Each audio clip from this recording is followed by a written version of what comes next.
Item ಯಾವುದೇ ಇರಲಿ try ಮಾಡಿ ಆಚಿ ಚಿಕನ್ ಮಸಾಲಾ. ಆಚಿ ಚಿಕನ್ ಮಸಾಲಾ. ಆಟೋ ಚಾಲಕರಿಗೆ ಮತ್ತೆ ಬೆಲೆ ಏರಿಕೆಯ ಶಾಕ್. ಆಟೋ ಸಿಎನ್ಜಿ ದರ ಮತ್ತೆ ₹2 ಏರಿಕೆ ಆಗಿದೆ. 93 ರೂಪಾಯಿ ಇದ್ದಂತಹ ಸಿಎನ್ಜಿ ದರ ಇವತ್ತು 95ಕ್ಕೆ ಏರಿಕೆ ಆಗಿದೆ. ಹೀಗಾಗಿ ಹಂತ ಹಂತವಾಗಿ ಆಟೋ ಸಿಎನ್ಜಿ ಗ್ಯಾಸ್ ದರ ಏರಿಕೆ ಆಗ್ತಾ ಇದೆ. ಪರಿಣಾಮ ಬೆಲೆ ಏರಿಕೆಯ ವಿರುದ್ಧ ಆಟೋ ಚಾಲಕರ ಆಕ್ರೋಶ. 93 ರೂಪಾಯಿ ಇತ್ತು, ಇದೀಗ ₹2 ಹೆಚ್ಚಳ ಆಗಿ 95ಕ್ಕೆ ಏರಿಕೆ ಆಗಿದೆ ಸಿಎನ್ಜಿ ದರ. ಸಹಜವಾಗಿ ಆಟೋ ಚಾಲಕರ ಆಕ್ರೋಶ. ಯುದ್ಧ ನಡೀತಾ ಇದ್ದಂತಹ ಸಮಯದಲ್ಲಿ ಸಿಎನ್ಜಿ ಸಿಗದೆ ಪರದಾಡ್ತಾ ಇದ್ರು. ಕಿಲೋಮೀಟರ್ ಗಟ್ಟಲೆ ಕ್ಯೂ ಹಚ್ಚೋ ಪರಿಸ್ಥಿತಿ ನಿರ್ಮಾಣ ಆಗಿತ್ತು. ಅವತ್ತು ಕೂಡ ಸರ್ಕಾರದ ವಿರುದ್ಧ ಎಲ್ಲ ಆಕ್ರೋಶವನ್ನ ಹೊರಹಾಕಿದ್ರು. ಒನ್ಸ್ ಅಗೇನ್ ಇದೀಗ ₹2 ಏರಿಕೆ ಆಗಿದೆ. 83 ರೂಪಾಯಿ ಇತ್ತು, 85 ಆಯಿತು, 83 ಆಯಿತು, 93, ಈಗ 93. ಅದಾದ ನಂತರ ಇದೀಗ ಸಿಎನ್ಜಿ ದರ ₹95ಗೆ ಏರಿಕೆ ಆಗಿದೆ. ಮತ್ತೊಂದು ಗಮನಿಸಬೇಕಾದ ಸಂಗತಿ ಅಂತ ಹೇಳಿದ್ರೆ, ಕಳೆದ 10 ದಿನಗಳಲ್ಲಿ 3 ಬಾರಿ ದರ ಏರಿಕೆ ಆಗಿದೆ. 3 ಬಾರಿ ಪ್ರತಿ ಕೆಜಿ ಸಿಎನ್ಜಿ ದರದಲ್ಲಿ ಇದೀಗ ₹2 ಏರಿಕೆ ಆಗಿರೋದು. ಮೇ 15ನೇ ತಾರೀಕಿಗೆ ₹2 ಹೆಚ್ಚಳ, 17ನೇ ತಾರೀಕಿಗೆ ಮತ್ತೆ ಹೆಚ್ಚಳ ಆಗಿತ್ತು. 17ನೇ ತಾರೀಕಿಗೆ ಒನ್ಸ್ ಅಗೇನ್ 5 ದಿನಗಳ ಅವಧಿಯಲ್ಲಿ ₹5 ಹೆಚ್ಚಳ ಆಗಿದೆ. ₹5 ಹೆಚ್ಚಳ ಆಗಿರೋದು. ಇದಕ್ಕೆ ಬೇರೆ ಬೇರೆ ಕಾರಣಗಳನ್ನು ಸರ್ಕಾರ ಕೊಡ್ತಾ ಇದ್ರೂ ಕೂಡ ಇದರ ನೇರ ಪರಿಣಾಮವಾಗಿ ಆಟೋ ಚಾಲಕರ ಮೇಲೆ ಮತ್ತು ಆಟೋ ಬಳಕೆದಾರರು, ಪ್ರಯಾಣಿಕರೇನಿದ್ದಾರೆ ಇದರ ಬರೆಯನ್ನು ಅನುಭವಿಸಬೇಕಾದಂತಹ ಪರಿಸ್ಥಿತಿ ಬರ್ತಾ ಇದೆ. ಹೀಗಾಗಿ ಅವರು ಆಕ್ರೋಶವನ್ನು ಹೊರಹಾಕ್ತಾ ಇರೋದು. ಮೊದಲೇ ಸಿಎನ್ಜಿ ಪೂರೈಕೆಯಲ್ಲಿ ವ್ಯತ್ಯಯ ಆಗ್ತಾ ಬಂದಿತ್ತು. ಅದಕ್ಕೆ ಕೇಂದ್ರ ಸರ್ಕಾರ ಪೆಟ್ರೋಲ್ ಮತ್ತು ಡೀಸೆಲ್ನನ್ನು ಪರ್ಯಾಯವಾಗಿ ಬಳಸೋ ಪ್ರಯತ್ನವನ್ನು ಮಾಡಿ ಅಂತೆಲ್ಲ ಹೇಳಿದ್ರು, ಆ ಸಲಹೆ ಕೊಟ್ಟಿದ್ರು. ಆದರೆ ಏಕಾಏಕಿಯಾಗಿ ಈ ರೀತಿಯಾಗಿ ದರಗಳು ದಿನದಿಂದ ದಿನಕ್ಕೆ ಹಂತ ಹಂತವಾಗಿ ಏರಿಕೆ ಆಗ್ತಾ ಹೋಗೋದಾದರೆ, ಒಂದು ಕಡೆ ಮೀಟರ್ ಪ್ರೈಸ್ ಅಷ್ಟೇ ಇದೆ, ಮೀಟರ್ ಪ್ರೈಸನ್ನು ಜಾಸ್ತಿ ಮಾಡಬೇಕು ಎನ್ನುವಂತಹ ಬೇಡಿಕೆ ಆಟೋ ಚಾಲಕರದ್ದಿರೋದು.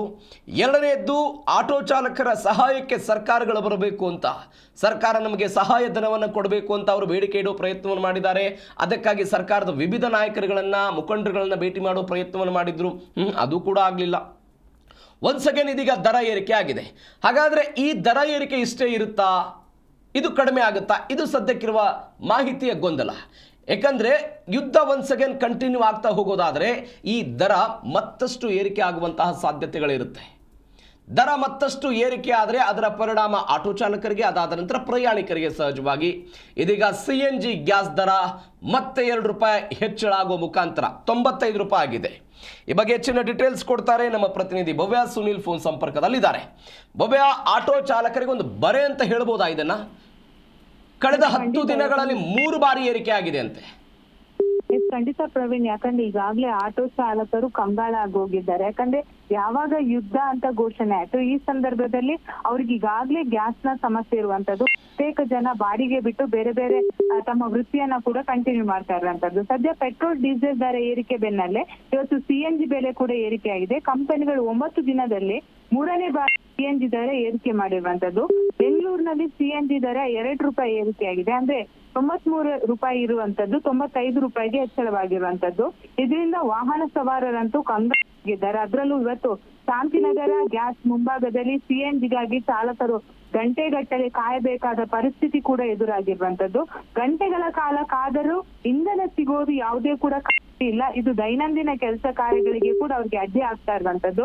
ಅಂದ್ರೆ ಕುಟುಂಬ ನಿರ್ವಹಣೆ ಕಷ್ಟಕರವಾಗ್ತಿದೆ ಅಂತ ಚಾಲಕರು ಜೀ ಕನ್ನಡ ಜೊತೆ ಕೂಡ ಅಲಲನ್ನ ತೋಡಿಕೊಂಡಿದ್ದಾರೆ. ಈ ನಿರಂತರ ಬೆಲೆ ಮತ್ತು ಇಂಧನ ಪೂರೈಕೆಯ ಸಮಸ್ಯೆಯಿಂದ ಬೆಂಗಳೂರಿನಲ್ಲಿ ಸದ್ಯ ಆಟೋ ಚಾಲಕರಾಗಿರ್ಬೋದು, ಸಿಎನ್ಜಿ ಯಾರೆಲ್ಲ ಬಳಕೆ ಮಾಡ್ತಾ ಇದ್ದಾರೆ ಅವರಿಗೆ ಮತ್ತಷ್ಟು ಕಷ್ಟಕರ ಪರಿಸ್ಥಿತಿ ಕೂಡ ನಿರ್ಮಾಣ ಆಗಿರುವಂತದ್ದು.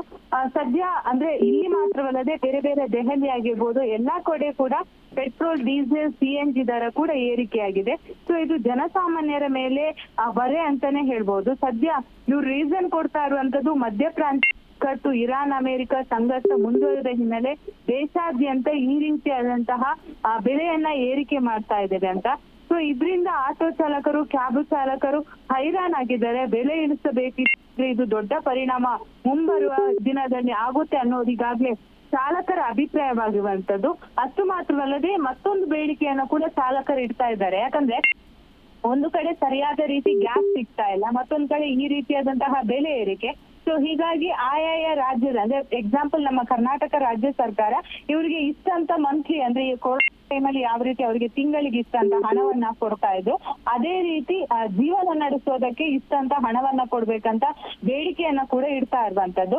ಈಗಾಗ್ಲೇ ಆಹಾರ ಸಚಿವರು ಅವ್ರ ಜೊತೆ ಕಳೆದ ತಿಂಗಳು ಸಭೆಯನ್ನ ಕೂಡ ನಡೆಸಿದ್ರು. ಆದ್ರೆ ಇಲ್ಲಿವರೆಗೆ ಯಾವುದೇ ರೀತಿಯಾದಂತಹ ಪರಿಹಾರ ಅನ್ನೋದು ಕೇಂದ್ರ ಆಗಿರ್ಬೋದು ರಾಜ್ಯದಿಂದ ಸಿಕ್ಕಿಲ್ಲ. ಆದ್ರೆ ದಿನೇ ದಿನೇ ಈ ರೀತಿ ಬೆಲೆ ಏರಿಕೆ ಆಗ್ತಾ ಇರೋ ಕಾರಣಕ್ಕಾಗಿ ಮತ್ತಷ್ಟು ಚಾಲಕರು ಕಂಗಾಲಾಗ್ತಾ ಇದ್ದಾರೆ. ಅಂದ್ರೆ ಪ್ರವೀಣ್, ಇದು ಮಾತ್ರ ಅಲ್ಲ, ಇನ್ನು ಕೂಡ ಬರುವ ದಿನಗಳ ಮತ್ತಷ್ಟು ಬೆಲೆ ಏರಿಕೆ ಆಗುವ ಸಾಧ್ಯತೆ ಇದೆ. ಯಾಕಂದ್ರೆ ಪೆಟ್ರೋಲ್ ಆಗಿರ್ಬೋದು, ಡೀಸೆಲ್ ಆಗಿರ್ಬೋದು, ಇವರು ಪೈಸೆ ಲೆಕ್ಕದಲ್ಲಿ ಹಾಗೇನೆ 2 ರೂಪಾಯಿ 3 ರೂಪಾಯಿ ರೀತಿಯಲ್ಲಿ ಏರಿಕೆ ಮಾಡಿದ್ರು ಕೂಡ ಬರುವ 10 ದಿವಸ ಅಥವಾ 1 ತಿಂಗಳ ಒಳಗೆ ಮತ್ತಷ್ಟು ಏರಿಕೆ ಆಗುತ್ತೆ. ಯಾಕಂದ್ರೆ ಅಂತಾರಾಷ್ಟ್ರೀಯ ಮಟ್ಟದಲ್ಲಿ, ಜಾಗತಿಕ ಮಟ್ಟದಲ್ಲಿ ಬಹಳಷ್ಟು ತೈಲ ಆಗಿರ್ಬೋದು ನಷ್ಟದಲ್ಲಿ ಇರುವಂತದ್ದು. ಸೊ ಇದನ್ನ ಸರಿದೂಗಿಸೋಕೋಸ್ಕರ ಈ ರೀತಿಯಾಗಿ ಮಾಡ್ತಾ ಇದ್ದಾರೆ ಅನ್ನೋದು ಕೂಡ ಮಾಹಿತಿ ದೊರಕಿರುವಂತದ್ದು. ಒಟ್ಟಾರೆ ಹೇಳ್ಬೇಕಾದ್ರೆ ಜನಸಾಮಾನ್ಯರಾಗಿರ್ಬೋದು, ಚಾಲಕರು ಕಂಗಾಲಾಗಿದ್ದಾರೆ. ಯಾಕಂದ್ರೆ ರ್ಯಾಪಿಡೋ, ಓಲಾ, ಉಬರ್ ನಾವು ನೋಡ್ತಾ ಇರ್ಬೋದು, 50 ರೂಪಾಯಿ ಇರುವಂತಹ ದರ ಈಗ ಒಂದು ಕಡೆ ನಾವು ಹೋಗ್ಬೇಕಾದ್ರೆ 100 ರೂಪಾಯಿ 150 ರೂಪಾಯಿ ಈ ರೀತಿಯಾಗಿ ದರ ಫಿಕ್ಸ್ ಮಾಡಿದ್ದಾರೆ. ಸೊ ಪ್ರತಿನಿತ್ಯ ಕೆಲಸಕ್ಕೆ ಹೋಗೋರು ಆಗಿರ್ಬೋದು ಕ್ಯಾಬ್ಗೆ ಡಿಪೆಂಡ್ ಆಗ್ಲೇಬೇಕಾಗುತ್ತೆ. ಈ ಸಂದರ್ಭದಲ್ಲಿ ಈ ರೀತಿಯಾದಂತಹ ದರ ಏರಿಕೆ ಆದಾಗ ಜನಸಾಮಾನ್ಯರಿಗೂ ಇದು ಎಫೆಕ್ಟ್ ಅಂತಾನೆ ಹೇಳ್ಬೋದು. Praveen. Okay Bhavya, thank you ನಿಮ್ಮೆಲ್ಲ ಡೀಟೇಲ್ಸ್ಗೆ.